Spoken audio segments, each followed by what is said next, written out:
All right, so we are moving forward very well with our application.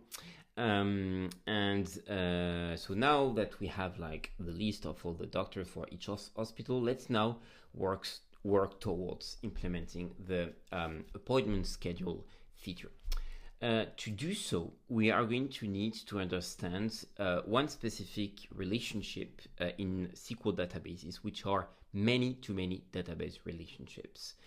This is thanks to this notion that we'll be able to come up with a new table called appointments. And this is where basically the list of appointments will be stored following their schedule inside the app. If we have a look at what it can look like, so we have this doctor's table that we fill out here. We are actually going to create a new table called patients table. So that's obviously the table that will store all the patients. So we are going to use a UUID as usual, and as I have listed here, we are going to use a first name, a last name, and an address. Actually, the way that you can think about the columns you need for the patients is by going to the profile page and take inspiration from the mocked values that are listed here to come up with the list of columns. So first name, last name, and let's just add an email column here. I think I added address also here. Okay, we can do that as well. Does not really matter for now. Address. Okay, so we have this patient table. Oh yeah, this one was not assigned a type. Right, so we do have now this patients table that is going to be created here. We are going to for now remove the RLS policy, and now we need to think about how to connect the patients table with the doctor's table, because what's going to happen here is that a doctor has many patients, obviously, and a patient can have many doctors. Obviously, a patient may have to go visit various doctors during their cure. And the question is, how can we materialize this relationship in terms of SQL databases? So this is what we call many-to-many relationships. And since we cannot reference inside a specific column several elements, what we do is that instead we use an intermediary table where we can still use foreign keys with a one-to-many relationship. So here in that context, we are going to create a table that we can call patient underscore doctors that will list that will actually associate a patient ID with a doctor ID with other attributes, like in this case a date and obviously an ID. So as you can see here, again, instead of finding a way to really materialize directly a many-to-many relationship, what we do is that we use an intermediary table that has a one-to-many relationships between those two tables. Indeed, here, this patient doctors table has one specific doctor. However, one doctor can have several patient underscore doctors records, and this goes with the same here. One patient can have several patient underscore doctors records inside this table, while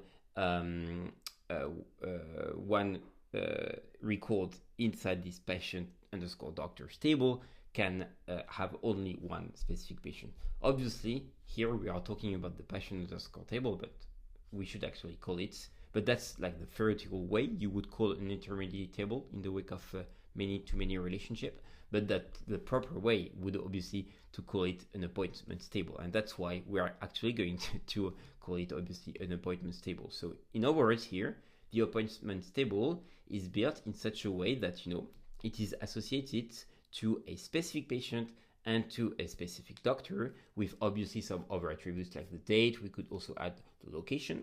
And this is also done in such a way that one patient can have several appointments, while one appointment has one patient, and one doctor has several appointments, while a specific appointment is linked to one specific doctor. So as you can see, a many-to-many relationship again is actually materialized via an intermediary table that has two one-to-many relationships with the tables that we are connecting. So let's actually build this out here. So we are going to add a new table called appointments. We are going to disable RLS as usual for now. And we are going to create, obviously, so here we're going to use a date. This date, we're going to use a timestamp Z, so including the time zone. That will define, obviously, the date of the appointment. And we are going to create those two foreign relationships. So patient ID. So the patient ID, it's a UID as we create it. And obviously the doctor ID as well with a UID. And we can directly create those foreign key relationships. So the first one, appointments dot doctor ID links to the ID of the doctors, and appointments dot patient ID does link to, sorry about that. Yeah, you can do that only one table after the other. So the first one is the foreign key to the doctor's table, and the second one is now linked to the patient's table. So appointments.patient ID links to patients.id, and that way we have the two foreign key relationships that we just wanted to in the wake of this intermediary table. Right, so what that means is obviously when we are going to create a row, we're going to obviously select a date. So let's just like take today's date, and we're going to be able to select each time a specific patient, which we don't have for now, and a specific doctor, which we do have for now. So obviously we won't be able to create this record because, as you can see, there's a foreign key relationship with the patient's table that for which we need to see it. So yeah, so next step here that we're going to perform is to actually add up the CRUD actions related to the patient's table and the appointments table, so that we can start having some data.